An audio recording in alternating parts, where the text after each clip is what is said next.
Hello everyone, welcome to Study Simplified. Today we are going to do pre-Mauryan dynasty.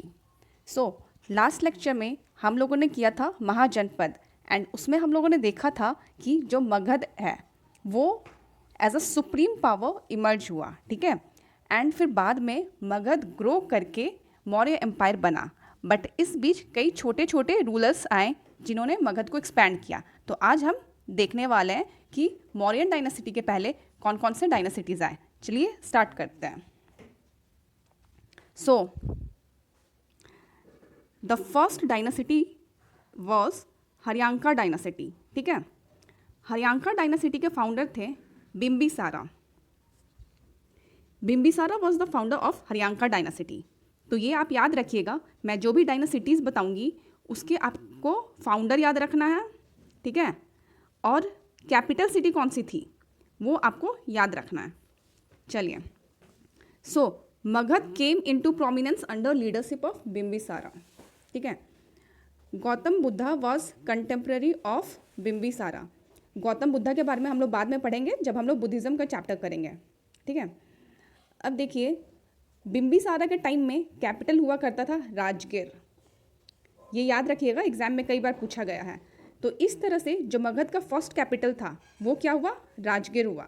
तो ये कई बार question आ चुका है कि what was the first capital of Magadh, तो राजगिर करेक्ट आंसर होगा। और राजगिर का पुराना नाम है ग्रीवराज, ठीक है। तो याद रखिएगा, ग्रीवराज, ठीक है।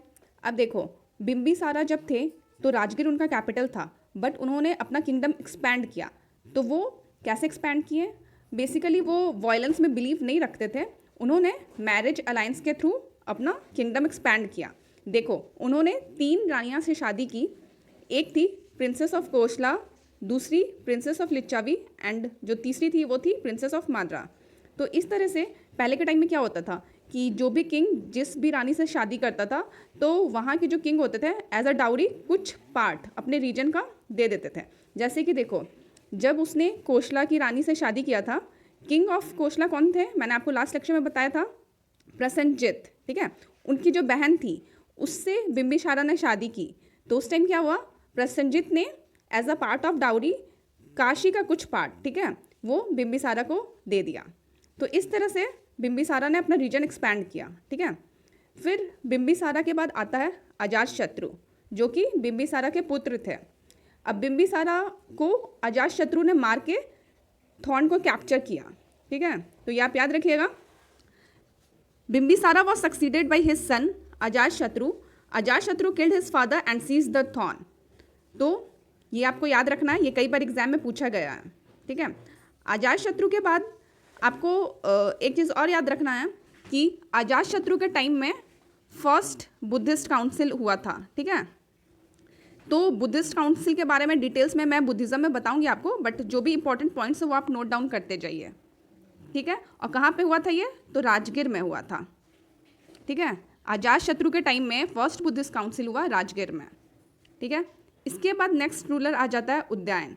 अब उदयन क्या कौन था, तो ये अजातशत्रु का बेटा था और इसने क्या किया, अपने पिता को मार के ये भी थॉर्न को कैप्चर किया, ठीक है। तो ये याद रखिएगा, Ajatashatru was succeeded by his son Udayan, ठीक है। अब देखो, उदयन के बारे में एक चीज़ और याद रखनी है कि Udayan laid the foundation of city Pataliputra, जिसका करंट नेम क्या है, पटना, है ना। तो पाटलिपुत्रा का फाउंडेशन किसने किया था, उदयन ने किया था। ये बहुत इंपॉर्टेंट क्वेश्चन है, ये एसएससी में बहुत बार पूछा जा चुका है, तो ये आप याद रखिएगा, ठीक है। इस तरह से जो लास्ट रूलर थे हरियांका डायनासिटी के वो थे नागा दशक, ठीक है।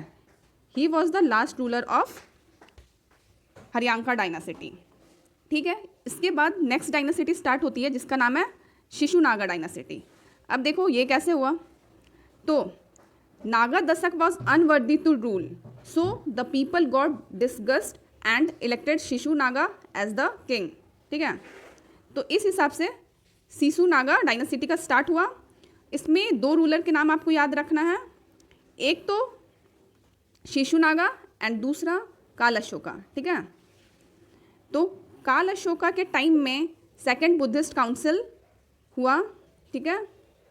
और ये कहाँ पे हुआ, तो ये हुआ वैशाली में, तो ये आपको याद रखना है। बाकी बुद्धिस्ट काउंसिल के बारे में मैं आपको डिटेल्स में बुद्धिज़्म में बताऊंगी, ठीक है।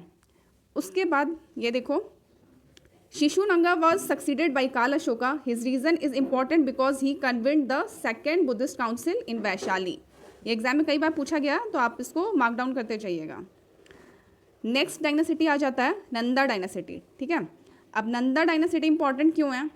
पहले तो इसका फाउंडर कौन था? Mahapadma Nanda was the founder of Nanda dynasty. ये एग्जाम में पूछा गया, तो आप याद रखिएगा इसको। एंड महापद्मानंद को किस किस नाम से जाना जाता था? तो सबसे पहले महापद्मानंद को सर्व छात्रयांक भी बोलते थे। क्यों बोलते थे? क्योंकि he was uprooter of all the Kshatriyas.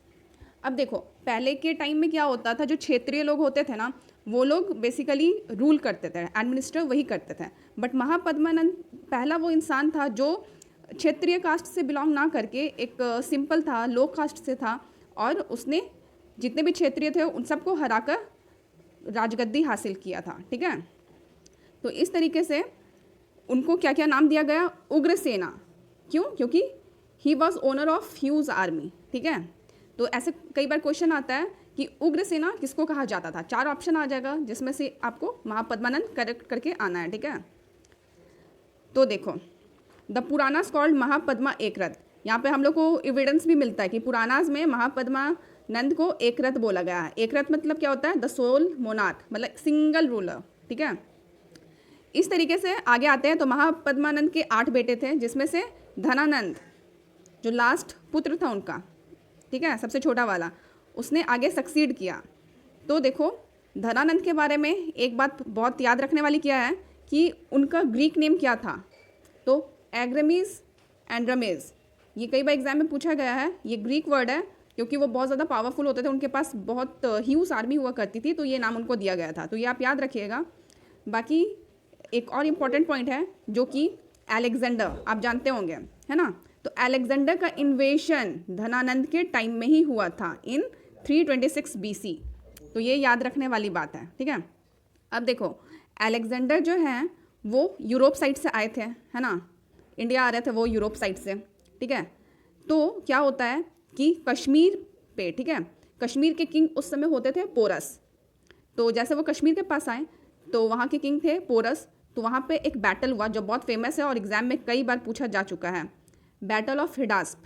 किस नदी के किनारे हुआ? झेलम रिवर के किनारे, ठीक है। तो ये इंपॉर्टेंट है, झेलम रिवर के किनारे बैटल ऑफ हिडास्प हुआ था between king Alexander and Porus. तो ये एग्जाम में कई बार पूछा गया है, ये आप याद रखिएगा, ठीक है।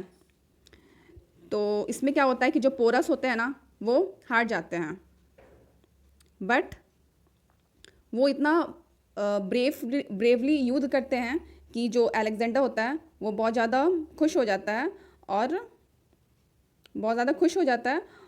फिर मतलब उसको छोड़ देता, मारता नहीं है। पहले के टाइम में क्या होता था कि युद्ध हुआ, जो हार गया वो मर जाता था, बट इसमें क्या हुआ कि उसको मारा नहीं, उससे खुश हुआ, उसको कुछ गिफ्ट्स वगैरह देके आगे बढ़ा, ठीक है। अब आगे बढ़ता है तो वो आता है गैजेंटिक प्लेन तक, ठीक है। मगर वहाँ पे धनानंद के ह्यूज आर्मी को देख के, ये देखिए, it was the might of Dhanananda that terrorised Alexander and stopped his march to Gangetic valley. ऐसा कहा गया है कि जैसे कि वो जब धनानंद के ह्यूज आर्मी को देखते हैं और फर्स्ट टाइम उन्होंने एलिफेंट को देखा जो कि आर्मी का पार्ट था, है ना, तो वो डर गए और डर के यू टर्न लेके वापस से चले जाते हैं।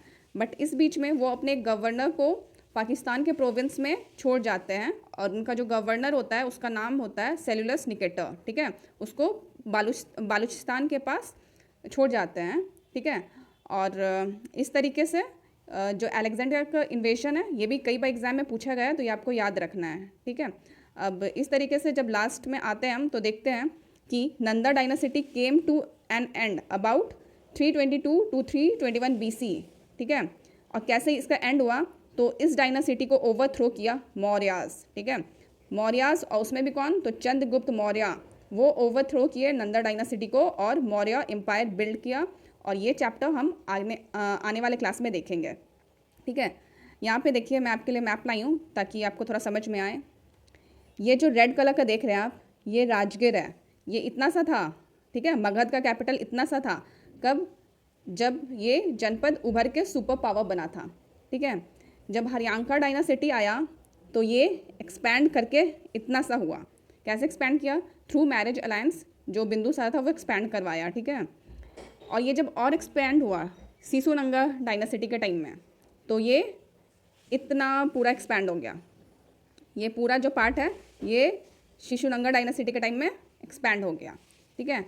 अब देखिए ये जो रेड पार्ट दिख रहा है ये नंदा डायनासिटी के टाइम में एक्सपैंड हुआ। ये पूरा आप देख सकते हैं हमारे इंडिया का जो मेजर पार्ट है वो नंदा डायनासिटी के टाइम में एक्सपैंड हो रहा है। तो किस तरीके से महापद्मानंद ने एक्सपैंड किया अपने ह्यूज आर्मी के साथ, आप ये देख सकते हैं, है ना।